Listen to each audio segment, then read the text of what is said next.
Okay, so let's continue for part 2 here. So last time we stopped right at Numbers 18, 10 verse 10, which shows that Levites, who are equivalent to the Brahmins in Vedic system, only they are able to eat the food which is offered to Yahweh. Okay, so they have very similar rules, we can see. So Jerry, who did not read through these verses, is repeatedly quoting Hindu scriptures, especially Manusmriti, and then says that this is discrimination. While in the Bible, you have almost equivalent verses in the Bible as well. We will see that. For each and everything, he is blaming for Brahmins as racists. In the same way, you can blame Yahweh to be a racist and as well biblical religion to be racist in this case. So let's continue here. Jerry then quotes Rig Veda 10:90, Sukta 90, which is basically Purusha Sukta. And in Purusha Sukta, it is said that Shudra comes from the feet. And from there, he goes to Manusmriti verses. He quotes these verses from Manusmriti, chapter 8, 413 to 417. It says that the Shudra's job is only to serve the Brahmanas. So, by quoting these verses, he is thinking it is discrimination against Shudras and that it is enslaving Shudras by force. Okay, so this is not the case in Manusmriti. Okay, so first we will read through the verses here. Chapter 8 of Manusmriti deals with duties of a king, what the king should do with respect to his society. So, what does this say? Basically, it says for 8:413 verse says, "But a Shudra, whether bought or unbought, he shall make them do servile work." But basically, he shall make them work for the Brahmanas. And since it is for doing this servile work that for the Brahmana that he has been created by Lord Brahma. Okay, so that is what the verse means. And further it states, even though set free by the master, the Shudra is not released from service, since that is innate in him, and who can release him from it? So by quoting these verses, most Hindus as well as Jerry Thomas thinks that this is slavery. Further, he quotes verse 417, where Manusmriti verse says the Brahmana may confidently have recourse to seizing goods of a Shudra by taking by force the goods of a Shudra, as the latter has no property and his property, that is Shudra's property, is meant to be seized by his master. Okay. So apparently these verses look like they are basically making Shudras a slave. Okay. And Brahmanas have written these verses only to serve themselves. But as we have quoted before in the last session, I have quoted many verses from Manusmriti itself, which clearly says that one should not do actions which are selfish, and one should not do actions which are which cause increase in greed and other such feelings in a person. Okay, so he should be free from raga and dvesha to anybody. Only then he can be free from the karmic reactions. Okay, so we have already seen another verses that coveting another man's wealth is also considered as a sin. Earlier we saw one of the verses. Let me try to recall those verses again. So from mind, actions of the mind, actions of the body. Okay, so let's see here if we can find the verse here again. Okay, here we have 12:5. Coveting the wealth of the others or scheming in one's mind about what is undesirable. These leads to even in mental action, it leads to sins or karmic reactions. So why is the Manusmriti verse taking that a Brahmana can seize the wealth of a Shudra? Okay, so what is this context? We need to say this properly. Okay, so let's read through that. Okay, so first, chapter 8 of Manusmriti outlines the duties of a king in case of civic misdemeanors. In what way the king should administer his subjects in case of civic misdemeanors. Okay, so under that, all these verses are stated. Again, Manusmriti verses are given in the context of a society which has the aim of serving Vedic God selflessly and depleting one's karma. Okay, so this is an ideal society. Manusmriti is talking about an ideal society in the text where everybody works, including Brahmanas, Kshatriyas, Vaishyas and Shudras. All of them, they work with only one motive of serving Vedic God selflessly. And when they go out of line from this single motive, then certain actions are to be taken against them.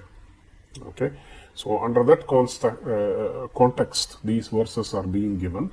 And let's see here, verse 413 merely says, king should engage Shudras in the service of Brahmanas in doing religious duties for their own spiritual welfare, as Lord Brahma created Shudras to serve the Brahmanas. Why to serve the Brahmanas? We will see that later. Verse 414 says that since Brahma created them with that purpose, that is, according to their karmic reactions, they are created, Shudras are created with that purpose. Nobody can release the Shudras from the purpose for which they were created, and they have to pay their debt in the society. Just like Brahmins have a certain debt to pay to the society, Kshatriyas have certain debt and Vaishyas have certain debt. So the idea of Manusmriti is that every section of the society, they have a debt they have to pay to the society, and the debt they have to pay to the society is through work which is assigned to each Varna. Okay. Now let's see. For example, this verse 8418, the king shall make Vaishya and Shudra carefully perform their duties by not following their duties which are assigned to them, what will happen? They would disturb the world. So therefore, the king have to make Vaishyas and Shudra do their duties properly. It does not mean that these Shudras are slaves to Brahmanas in this society. Although it says, the verse says that they are made to serve Brahmanas, it is not the person here that they are serving, that they are actually serving the Vedic God through the Brahmanas. Why the Brahmanas? Okay, so what is the duty of a Brahmana then? We have to see that as well. The king also makes the Vaishya do his duties, just like Shudras also are made to do their duties. And the king similarly does make Brahmins and other Kshatriyas as well to do their duties. Why Brahmins are considered superior in Vedic religion? Okay, so there is some reason here. In the Vedic society, Brahmins are superior because they are the ones through which the Vedic God and Devatas, they are worshipped. That is the main purpose of the Vedic society. So what being, so for example, Manusmriti 195 says, what being is superior to him, through whose mouth the gods always eat the offerings and Pitras the oblations. So Pitru are also Devatas, Pitru Devatas. They do not refer to ancestors. They refer to Pitru Devata. And all the Devatas, they also eat. Whatever yajnas are being done, they eat through the mouth of the Brahmanas, through the chanting of the mantras, by feeding the Brahmanas. By all these activities, the Devatas themselves are fed. Okay, so that is why through their mouth the gods get, the Devatas get whatever worship we do for them. by worshipping the devatas this way, all the sins of the society, of the people of the society, they are burnt, and they will move one step towards moksha. So this is the main aim of the Varnashrama dharma. So here the Brahmins are considered superior only because of the immanent presence of the devatas, especially the presence of Brahma, the creator, Lord Brahma, is specifically present in Brahmanas, and because he is present in Brahmanas, they are considered superior. Okay, so now this is not a sanction for Brahmanas to feel themselves to be superior to others and exploit others. That is not the purpose of the Brahmanas. As long as they serve Vedic God and Devatas by following all the rules, they will be respected by others. If they do not follow, they need not be respected, and they are called in Manusmriti as Brahmana Bandhu, that is, relatives of Brahmanas. One who follows all the rules, only they are called as Brahmanas in the Manusmriti. Okay. Now, so by serving Brahmanas, what do we mean by serving Brahmanas? For example, if Brahmanas do some kind of yajna, Shudras can go and help them in constructing the altars and then helping them get all the items for doing the yajna. It is not for the personal purpose, for supporting Brahman's family. It is not for that purpose Shudras were created. Rather, Shudras were created to help Brahmins in the worship process. And that is why it is asked for Shudras to serve them in the worship process. For example, if you have the temple worship process, Shudras can go and help Brahmins, and thereby they will get all the punya through this process in the worship of Vedic God. Okay, so Brahmanas are not served personally to support their families here, rather they are supporting the worship process, Vedic worship process here of the Vedic God. Okay, so it is not for personal use. Okay, so Manusmriti is clearly talking about only the Brahmins who are active in the service of Vedic God through proper life conduct, and not every Brahmin who is involved in other professions as today.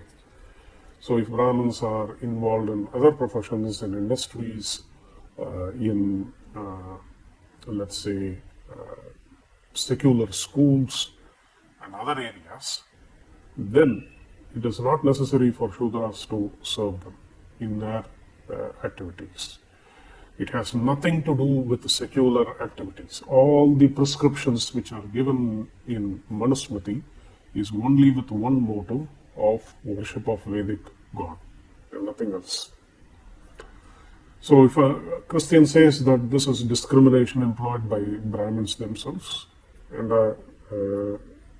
or that of the Vedic God, or the Vedic God is a discriminatory himself, then I can quote similar biblical verses where the Levites in the temples, worships, and even Yahweh calls only Levites as holy to himself. Okay, just like Brahmins are called superior because they are employed in the worship of Vedic God and Devatas, in the same way, Bible also tells Levites are holy while others are not holy. Okay, so if Manusmriti is racist in saying such a thing, then Bible can also be blamed to be racist, and Yahweh can also be blamed to be racist for only calling Levites as holy. Okay, so clearly in this verse, 2 Chronicles 35:3, we can see, he also said to the Levites who taught all Israel and who were holy to the Lord, put the holy ark in the house which Solomon and son of David, king of Israel, built. Okay, so basically for the temple worship process, unlike other Israelites, okay, in comparison to other non-Levite Israelites, non-Levite Jews, Levites are considered more holy, who were considered to be holier, much more holier than the other groups because they are employed in the worship of Yahweh. So is Yahweh racist here? Can any Christian answer? So why are only the Levites holy to your Yahweh and not other Israelites? Is he racist and discriminatory? Will the Christian apply the same standard to his God or hypocritically mislead people with his one-sided arguments against Hinduism? When you have the same, almost exactly, I would say, exactly same kind of idea presented in Bible, why you are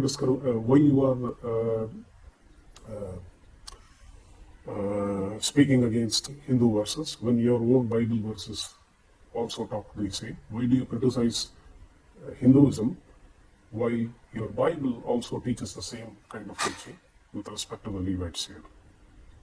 What was the basis of Yahweh to select only Levites as holy and not others? Is there any basis, any logical reason to select only Levites as holy and not others? Yahweh's choice seems to be arbitrary here, very arbitrarily making Levites holy over the others without any reason, while the Vedic God chooses Jivatmas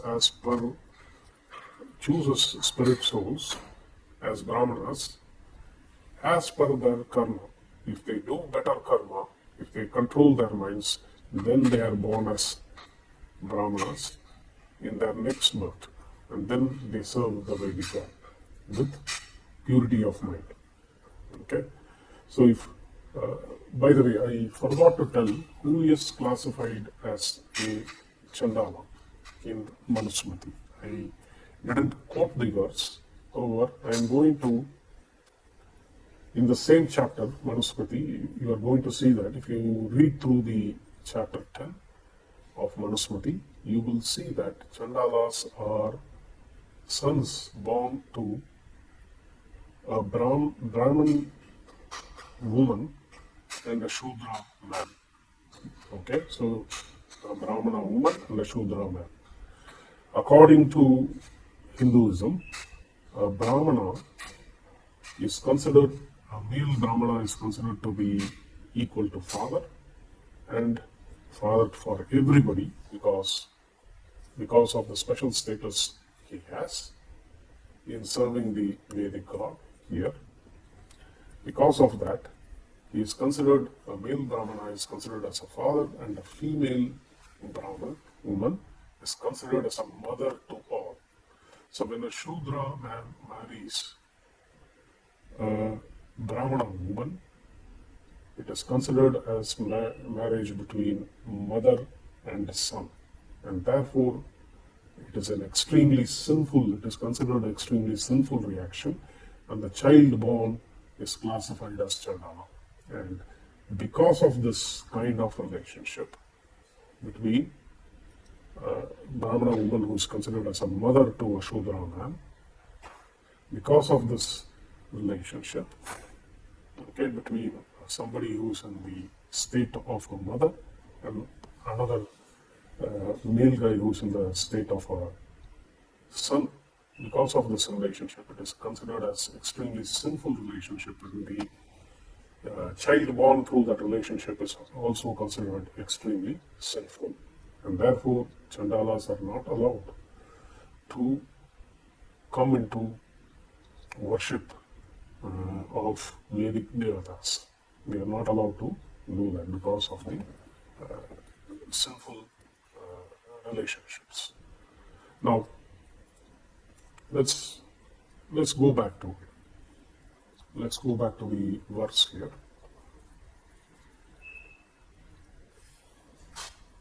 Okay. So one-sided argument. We can see that here Yahweh is arbitrarily choosing Levites over others, but Vedic God chooses Jivatmas as per their level of purity in previous births.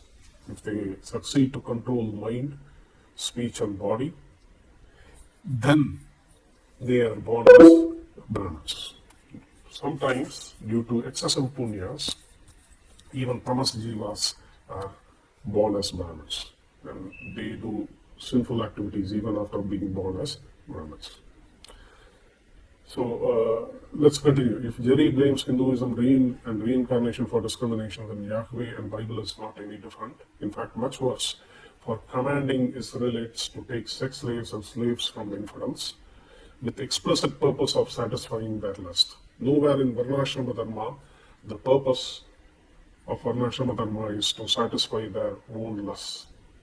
Okay, Brahmanas are not asked to satisfy their lust by using Shudras. Rather, they are employed only in the service of worship of God. Okay. Now here, again, it is you can see in the Bible. It is the purpose is only to satisfy that lust, and Yahweh explicitly commands his followers to go and kill men and take sex slaves from women. This is the explicit purpose of these command of Yahweh. And these guys are talking about discrimination in Hinduism by misinterpreting the verses. At the least, we Hindus do not have such references to take sex slaves for Brahmins anywhere in the Hindu scriptures, like you guys. So let us see Numbers 31. Here, it clearly says, what does it say? Now, the Lord spoke to Moses. This is Yahweh, your God, speaking to Moses. Count up the plunder that was taken of a man and beast, you and Eleazar the priest and the chief fathers of the congregation, and divide the plunder into two parts between those who took part in the war and who went out to battle and all the congregation. What kind of God advises his prophet Moses and his followers to divide the plunder that is stolen from others?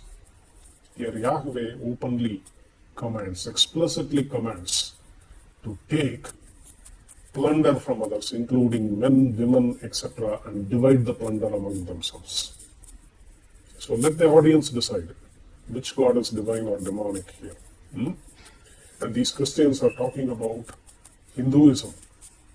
They have the gall to talk about Hinduism when their own scriptures they are to a standard most downgraded standard what you can think of. A God ordering his followers to plunder women, children, and use them as sex slaves. This is the God of the Bible. Okay, let's see. Numbers 31, division of plunder. And 32,000 persons in all of women who had not known a man intimately. So these are virgin women. This is how many women were kidnapped after killing their men and used as sex slaves. Otherwise, what is the purpose of having virgins who had not known a man intimately? To keep virgin women for sexual exploits. The above verse clearly counts the number of sex slaves who are virgins in the booty.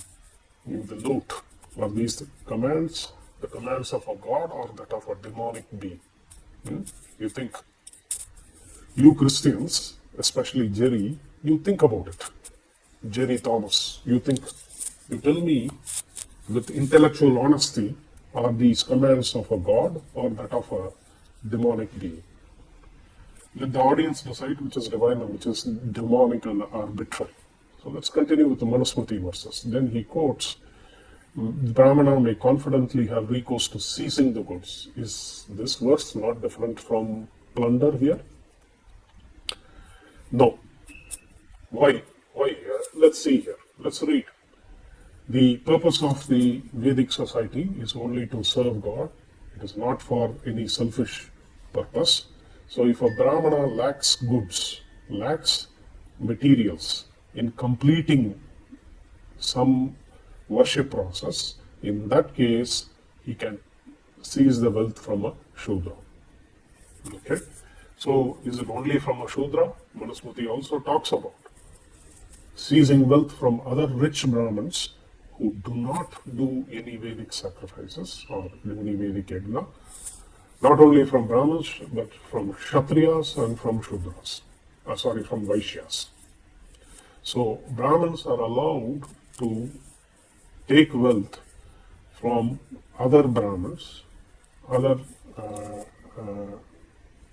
Kshatriyas and Vaishyas and Shudras, especially if they are not helping in completing the Vedic worship process. Only to complete the worship process, they will take only wealth just required to complete the worship process and not for their personal use. Okay, so read through the Manusmriti 11th chapter here. If a sacrifice offered by any twice born sacrifices, and especially by a Brahmana, must remain incomplete through the want of one requisite while the righteous king rules. Okay, according to Varnashrama dharma, if a righteous king rules, only then they can do this. What is that? The article required, only the article required for the completion of the sacrifice may be taken forcibly from the house of any Vaishya or who possesses a large number of cattle, but neither performs the minor sacrifices or nor does any Vedic sacrifice. One who does not do the sacrifice. From him it can be taken, or the sacrifice may be taken at his pleasure, 2 or 3 articles from a house of a Shudra, or for a Shudra has no business with sacrifices. And if a man possessing 100 cows kindles not a sacrifice, or one possesses 1,000 cows, etc., okay, from that house he can take to, and they may be Brahmanas or Kshatriyas. It doesn't matter. It can be from Brahmanas or Kshatriyas also. They can, those who do not do the Vedic sacrifices, from them it can be taken while the righteous king rules. It can be taken to complete the sacrifice, and only the article which is required to do the fire rituals, Vedic rituals. There are no animal sacrifices necessarily here. These are rituals. To complete the Vedic rituals, he can take it. Or he may take it by force from one who always takes and never gives, and who refuses to give it. Thus, the fame will spread and his merit increase. Okay, so this is not stealing for satisfying one's lust, only to finish worship process of Vedic gods and Vedic God. Likewise, whenever somebody, he who has not eaten a meal 6 meals at a time, if for 2 days you are hungry and you, in order to keep alive, you need to have the 7th meal, okay, and from a man who neglects his sacred duties, making enough provisions for the other guy, he can take it from him, a 7th meal, by force, just to save his life. This is allowed, and he will not be punished, either from the threshing floor or from a field or out of the house or wherever he finds it. But if the owner asks him, he must confess to him that he did this with him. Okay, so for example, if a Brahmana takes from a Shudra to complete the sacrifice, he has to confess that to the king, to the righteous king, that he has taken this particular article to complete the sacrifice, and he has to prove it. So it is not arbitrarily taking property of a Shudra for whatever reason. It is only with the expressed purpose of completing the worship, Vedic worship process. Only for this reason he can take. Or if he is dying, does not have food, he is allowed to take it just to save his own life. So unlike your Bible and even your Yahweh, who explicitly allows this in his commands, even taking sex slaves to satisfy their own lusts, Manusmriti does not allow such evil actions. Okay, so Manusmriti is much more humane system, which is there, which exists only with the primary purpose of worship of Vedic God, and not for satisfying one's own lust.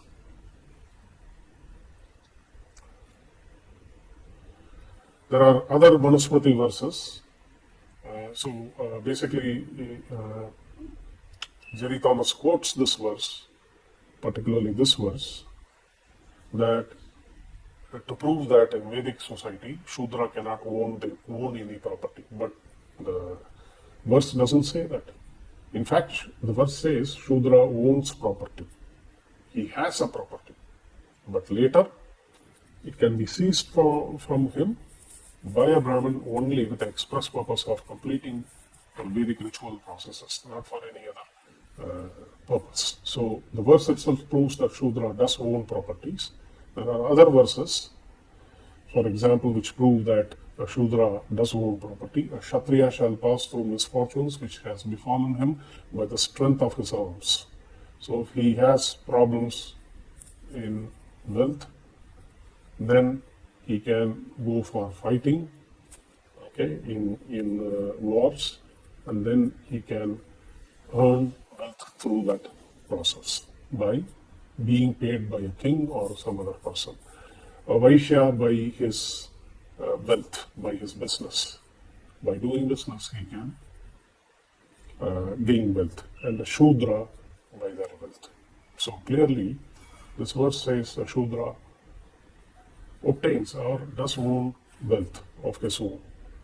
The chief of twice born by muttered prayers and burnt oblations. By doing, for example, Brahmanas, if they have some misfortunes and they have to earn money, they can do Vedic worship processes for others, for Kshatriyas, Vaishyas, etc., and thereby earn money. Those who obtain, clearly you see here, Brahmins are not allowed to get money from Shudras. Clearly it says that. Those who are obtaining wealth from Shudras are often an Agnihotra or priests officiating for Shudras are censored among those who recite Veda. They are censored among them. Treading with his foot on the heads of these fools, that is these Brahmins, the Shudras with their legs on the head of the Brahmins who worship the fire of a Shudra, the giver shall always pass over his miseries in the next world. That is, if a Brahmana gets money from a Shudra and does Vedic rituals for Shudra, a Shudra will overcome all his sins in the next life, in the next world and in the next life also. How? By transferring his sins, all his sins to the Brahmana. By transferring them, he will pass over all his problems. So this is why generally Brahmins are not supposed to do Vedic rituals for Shudras by getting money from the Shudra. He should not get any money.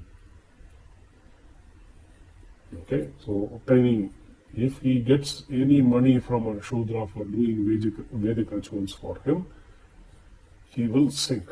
That Brahmana will sink. He is not allowed to get any money from a Shudra. So this verse itself shows that a Brahmana cannot exploit financially any Shudra. And he is not allowed. For getting money from a Shudra means getting his sins as well. Okay. So a Brahmana, whenever he gets donations from others, he actually gets sins of the donator to himself. So generally Brahmins do not accept money from others for this reason, at least the ones who are following.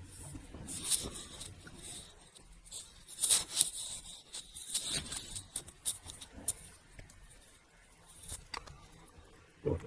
So only under severe conditions, as if Brahmins are suffering from hunger, they are not able to get even food to eat for themselves and for their families, only then, under such conditions of misfortune, they are allowed to get money from Kshatriya, Vaishya and Shudras by doing Vedic rituals for them. Okay, so getting money. So under other conditions, Brahmana should not get any money from Shudras if they do Vedic rituals for them. Okay, all right. So Clearly, Manusmriti does not teach exploitation of Shudras here. Rather, talks about ritual purity or purity rituals which they have to follow in order to help the society as a whole. Not only themselves, but society as a whole.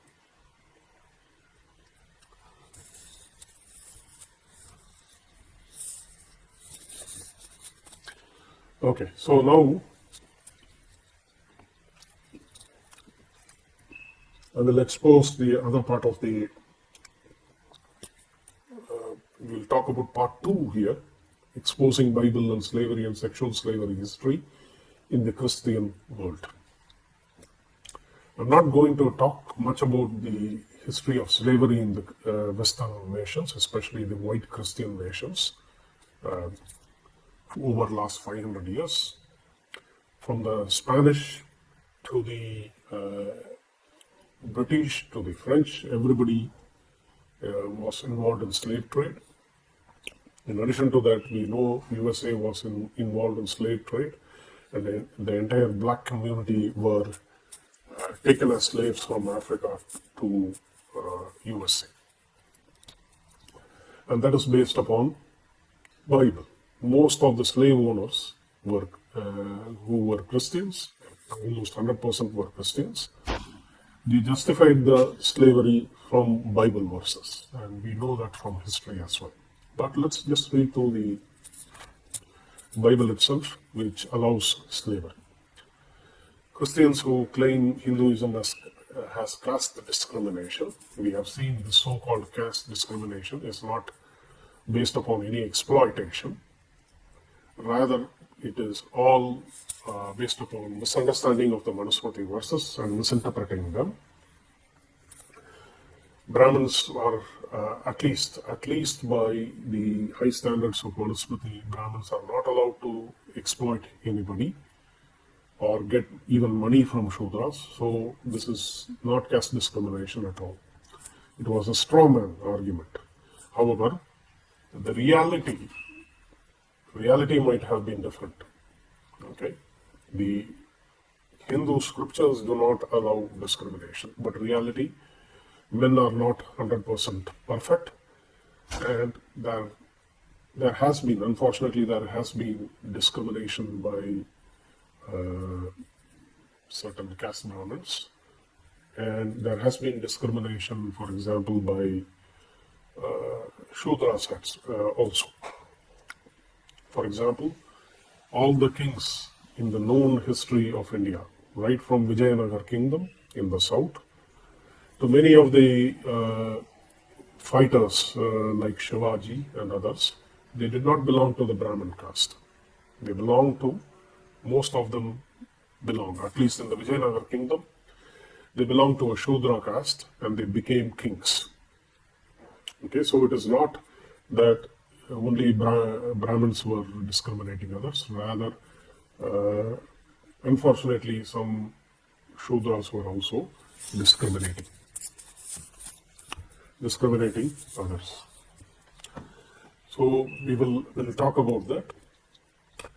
These Christians who talk about caste discrimination in Hinduism do not have any qualms about their God commanding his followers to have sex slaves. What are some of the examples? I will go through the verses. There is not a single condemnation by Jesus in any of his gospels about taking sex slaves from non-believers or taking slaves and sex slaves to satisfy their lusts. Can any Christian point to one verse of Jesus directly condemning slavery anywhere? This hypocrisy of Jesus and their God Yahweh and that of the Christians seem to run parallel. While criticizing Hinduism for their caste discrimination, they keep quiet, just like their Jesus, against slavery and sexual slavery found in the Bible. Let us see the Bible verses which was directly commanded by Yahweh to take women as sex slaves and booty for sexual enjoyment. Numbers 31:17 to 18. Okay, this is sexual slavery of prepubescent little girls, underage girls, after genocide of all the adults. Okay, so let's read the verse. based upon Young's literal translation. It is exact translation, okay, from Bible Gateway or any of the websites, several websites which are available. You can get these verses. 17, verse 17 says, "Now slay ye every male among the infants." Look at this. What kind of a God will command his followers to kill male infants, suckling male infants, to kill male infants? What kind of a God is this? What kind of followers are these? Talk about demonic belief. Kill ye every male among the infants. What did the infants do? Suckling infants. Yea, every woman known of a man by lying of a male, ye have slain. Kill every woman who is married or who is able to know a man. You understand when I say able to know a man? Kill every woman like that. And all the infants among the women, that is little girls, who have not known the lying of male, because they are too young to sleep with a male. Okay, they are infants. They are little girls, pre-pubescent little girls. Ye have kept alive for yourselves. For what? As sex slaves. Why is this important? Why is this? Who have not known the lying of a male? Why are virgin little girls taken as slaves? For what? Why is that virginity important? Because they are pure and for sexual enjoyment. This is Yahweh, the great God of the Bible. Completely demonic being. Let's say. Okay, so why? Let us say that Christians may argue that these infants were not taken as sex slaves; they were taken as children to be by the Israelite followers. Okay, why did they kill all the male infants? Why couldn't they take the male infants as their children? Why? Why not? Okay. Why kill the male infants? It is obvious they do not want any male infants because they cannot have sex with a male infant. But however, they can have sex with the female little girl. This is the Yahweh. This is the great good God of Bible, Yahweh, commanding such, giving such commands. Let's see Deuteronomy 20, 10 to 17. Again, you will see that. Go and plunder properties of others. Keep the women and little ones as sex slaves, and then you can enjoy the spoil of your enemies. Another one verse, 1 Samuel 15, 1 to 3, genocidal baby killer. Okay, just like what we saw, that male infants were killed, here even the female infants are killed. Do not spare anything, including animals, child and infant. Kill everybody. Genocide, genocidal maniac. God, Yahweh the God, seems to be a genocidal maniac. He seems to be Yahweh's mind seems to be occupied by sex, genocide, exploitation, and nothing else. Okay. Numbers 31, 32 to 35. Let's see here. Bible, donkey, sheep, sexual slavery of women. Look at this, all the plunder, list of plunder.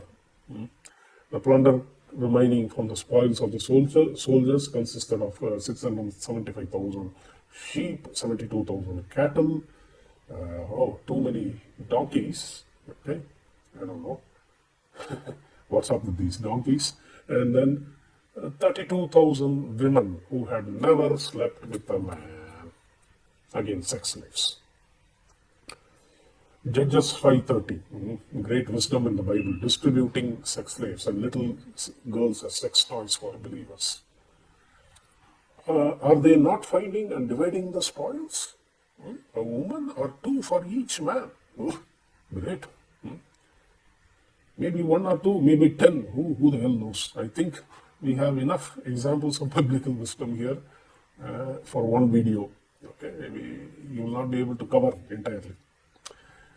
You know, from the history of slavery, from US, Australia, the Australian Aboriginals were until recently considered as part of flora and fauna, like animals, because of their skin color. Again, racism, great Christian equality here.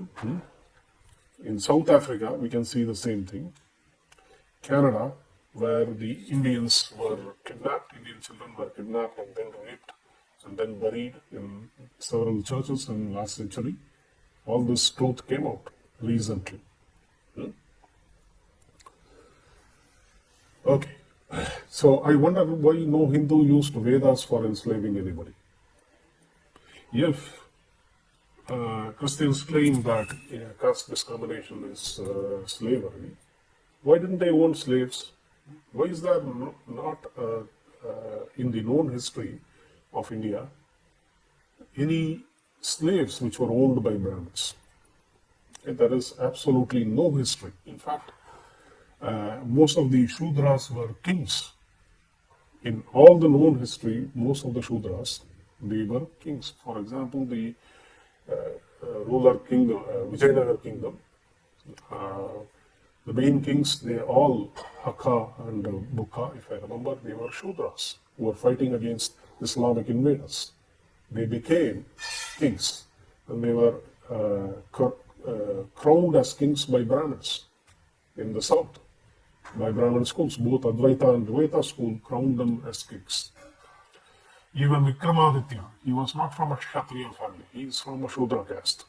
All of them became kings. Okay, so all these stories about exploitation by Brahmins, it's all created by the British in the most recent years to cause people to convert. And most idiots who do not know the real history, they convert, hearing these fake stories. Okay. Strict rules for Brahmins and Kshatriyas exist, where sexual intercourse with women of lower Varnas were strictly not allowed. So there is no question of sexual slavery in the case of Brahmins and Kshatriyas, but by rule they were not allowed to have sexual intercourse with women of other lower Varnas. Okay, what to speak of others. Only in the demonic teachings of the Bible you have all this kidnapping and raping of women after killing them. So we will continue the discussion further. I'm going to take a break now.